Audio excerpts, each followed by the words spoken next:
ஈகாமில் ரொம்ப ரொம்ப முக்கியமான ஒரு பார்ட் வந்து பேக்கிங். ஸோ நிறைய பேர் பேக்கிங் டீட்டெயில்ஸ் பற்றி போடுங்க. அமேசானுக்கு, ஃப்ளிப்கார்ட், மீஷோ இந்த மாதிரி டிஃப்ரெண்ட்டான இகாமர்ஸ் பிளாட்ஃபார்முக்கு பேக்கிங் எப்படி பண்ணுறது போடுங்க நிறைய பேர் கேட்டுகிட்டே இருந்தீங்க. உங்களுக்காக தான் இந்த வீடியோ. ஃப்ளிப்கார்ட், மீஷோ இதெல்லாம் வந்து பிராண்டட் கவர் நம்ம வாங்கிட்டோம் அப்படின்னா அதில் QR கோட்லாம் கொடுத்துருப்பாங்க. பையர்ஸ் யாராவது ரிட்டர்ன் பண்ணாங்கன்னா ஈஸியாக கிளைம் பண்ணுறதுக்கு நம்ம இந்த பிராண்டட் கவர் இருக்கும்போது நமக்கு ரொம்ப ஈஸியாக இருக்கும்.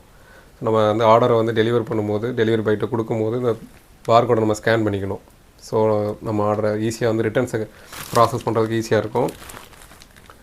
ஆரம்பத்திலே வந்து எல்லாருமே பாக்ஸ் பக்கம் போகவே வேணாம். ஏன்னா நீங்கள் ஒரே ஒரு ப்ராடக்ட் மட்டும் பண்ணுறீங்க, நிறைய பண்ணுறீங்க அப்படின்னா உங்கள் சைஸ் மெஷர்மெண்ட்டுக்கு ஏற்ற மாதிரி நீங்கள் பாக்ஸ் வந்து கஸ்டமைஸில் வாங்கி வச்சுக்கலாம்.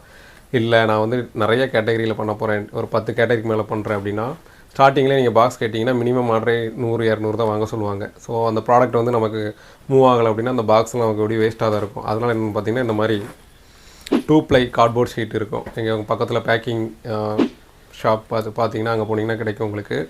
ஸோ இந்த மாதிரி கார்ட்போர்ட் ஷீட்டிங் வாங்கிட்டிங்கன்னா என்ன மாதிரியான ப்ராடக்ட்னாலும் நீங்கள் இது மூலமாக பேக் பண்ணிக்கலாம். ஸோ அங்கே பார்த்தீங்கன்னா தெரியும். ஸோ உங்களோட ப்ராடக்ட் என்ன சைஸில் இருந்தாலும் நீங்கள் அதுக்கு ஏற்ற மாதிரி கட் பண்ணிவிட்டு பபுள் ட்ராப் இருக்கும். பபுள் ட்ராப் வச்சு நீங்கள் நல்லா ரேப் பண்ணிக்கோங்க. உங்களோட ப்ராடக்ட் வந்து ரொம்ப சேஃபாக இருக்கும். பபுள் ட்ராப் ரேப் பண்ணதுக்கப்புறமா இந்த மாதிரி கார்ட்போர்ட் ஷீட்டை வந்து நீங்கள் சுற்றி ரேப் பண்ணிக்கலாம். ரேப் பண்ணிட்டு அவங்களோட ப்ராடக்ட் வந்து ரொம்ப சேஃபாக வந்து பையர்கிட்ட போய் சேரும்.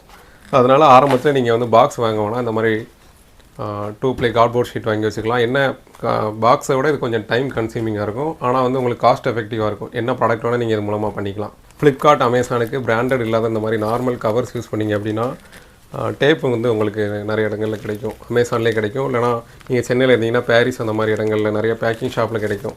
ஸோ நீங்கள் வந்து நார்மல் கவர் யூஸ் பண்ணும்போது இப்போ ஃப்ளிப்கார்ட் ஆர்டர் கொடுக்க போகிறீங்கன்னா ஃப்ளிப்கார்ட் டேப் இருக்குது, நீங்கள் அதை வந்து ரேப் பண்ணி கொடுக்கலாம். இல்லைனா அமேசானுக்குமே தனியாக டேப் இருக்குது, அதையும் நீங்கள் ரேப் பண்ணி கொடுக்கலாம். இல்லை உங்களுக்கு கண்டிப்பாக பாக்ஸ் தான் போகணும் அப்படின்னாலுமே அமேசான், ஃப்ளிப்கார்ட்டில் அவைலபிளாக இருக்குது. உங்களோட ப்ராடக்ட் டைமென்ஷன் வந்து மெஷர் பண்ணிக்கோங்க. அதுக்கு ஏற்ற மாதிரி நிறையா பாக்ஸஸ் வந்து அவைலபிளாக இருக்குது. மினிமம் 25 பீஸ்லேருந்து நீங்கள் ஆர்டர் போட்டுக்கலாம். ஸோ நாங்கள் எங்களோட ப்ராடக்ட் ஏற்ற மாதிரி நிறைய பாக்ஸஸ் வாங்கி வச்சுருக்கோம். ஸோ ஆர்டர் வரும்போது இப்போது நிறைய ஆர்டர்ஸ் வரதுனால கார்ட்போர்ட் ஷீட் யூஸ் பண்ண கொஞ்சம் டைம் கன்சியூமிங் இருக்குது. அதனால் நாங்கள் பாக்ஸ் வாங்க ஆரம்பிச்சிட்டோம். ஸ்டார்டிங்கில் நீங்கள் வாங்க தேவையில்லை. ஆர்டர்லாம் பேக் பண்ணி முடிச்சதுக்கப்புறம் அமேசான், ஃப்ளிப்கார்ட்டுக்கு வந்து நம்ம அவங்களோட வெயிட் கண்டிப்பாக கொடுத்தே ஆகணும், டைமென்ஷன் கொடுக்கணும். அப்போ தான் வந்து நமக்கு டெலிவரி சார்ஜ் வந்து அவங்க அதை வச்சு தான் டெலிவரி சார்ஜ் நமக்கு ஃபிக்ஸ் பண்ணுவாங்க. ஸோ நாங்கள் வந்து வெயிட் மெஷர் பண்ணுறதுக்கு இந்த மாதிரி ஒரு சின்ன டிவைஸ் வாங்கி வச்சுருக்கோம். நிறைய பேர் பேக்கிங் பற்றி வீடியோ கேட்டுகிட்டே இருந்தீங்க. ஸோ இந்த வீடியோ வந்து உங்களுக்கு ஒரு ஐ ஓப்பனராக ஹெல்ப்ஃபுல்லாக இருந்திருக்குன்னு நினைக்கிறேன். இல்லை பேக்கிங் பற்றி உங்களுக்கு வேறு ஏதாவது டவுட்ஸ் இருந்தாலும் கமெண்ட் பண்ணுங்கள், நான் கண்டிப்பாக ஆன்சர் பண்ணுறேன்.